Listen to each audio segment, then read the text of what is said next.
If you think to yourself, I don't look like the Tour de France people, I can't do a bike race, I don't deserve to be here, I've eaten too much Cinnamon Toast Crunch, but you want to do a bike race, you should watch this video.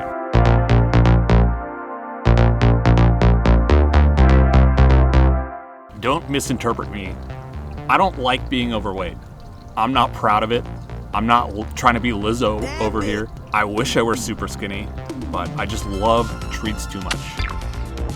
In my mind, there were hard requirements to bike racing. You had to be super skinny and had to have an expensive race bike, and neither of those are true. I'm just gonna kind of share going from basically no fitness to joining a bike race. I took a break from crit racing for about 10 years, just due to life commitments. I kind of got burnt out on cycling, to be honest. I would generally keep up with the pack in those bike races, and this is all, the lowest category you can be. I gained a ton of weight from eating deep dish pizzas, and I went from like 200 pounds to 260. A couple of friends invited me to do a century. I was pretty hesitant about signing up for that. We basically trained for that century for like, 3 or 4 weeks. And I was getting into like decent shape where I didn't feel like total shit while climbing or after the ride. So I was like, hey, oh yeah, this is what it feels like when you're not a total pile of shit. I'm gonna stop right here for a second and ask you to subscribe to this channel and give this video a like if you appreciate the fact that ants are crawling all over me right now because I'm on this bench under a tree in the middle of a park. Anyway, back to the story. So a little bit of time passed after that.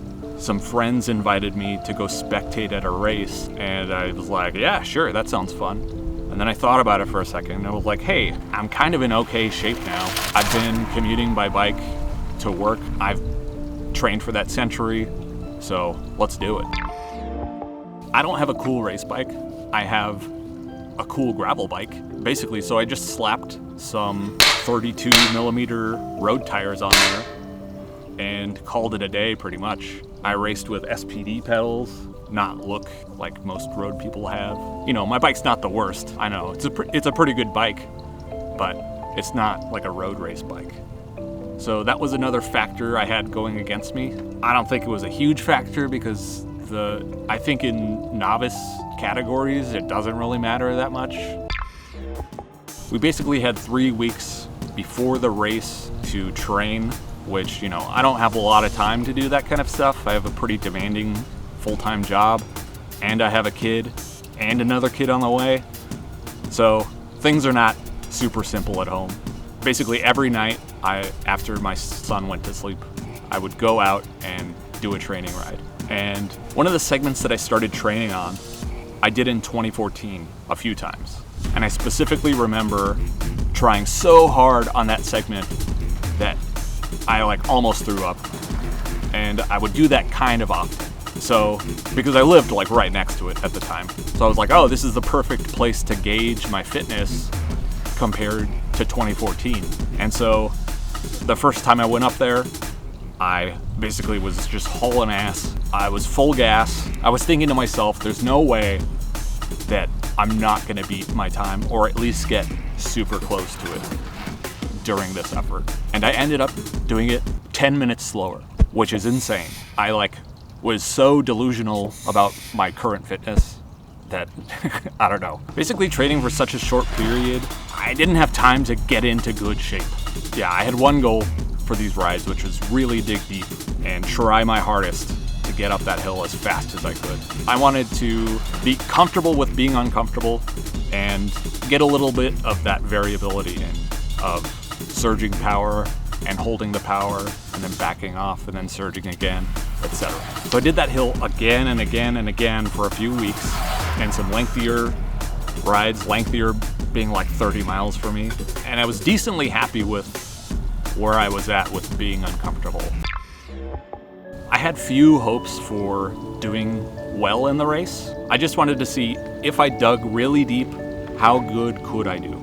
We woke up that morning super early and we had a super nutritious breakfast at the hotel. And that was a box of no-name brand honey buns. I did eat a honey bun, to be clear.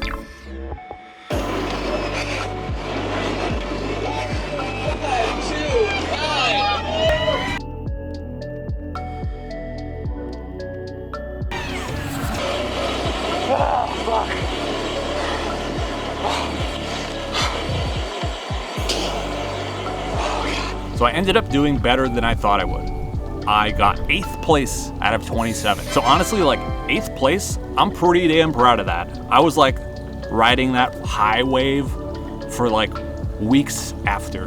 And I'm still pretty proud of that, except for the last race I did, I got last place. So that kind of sucked.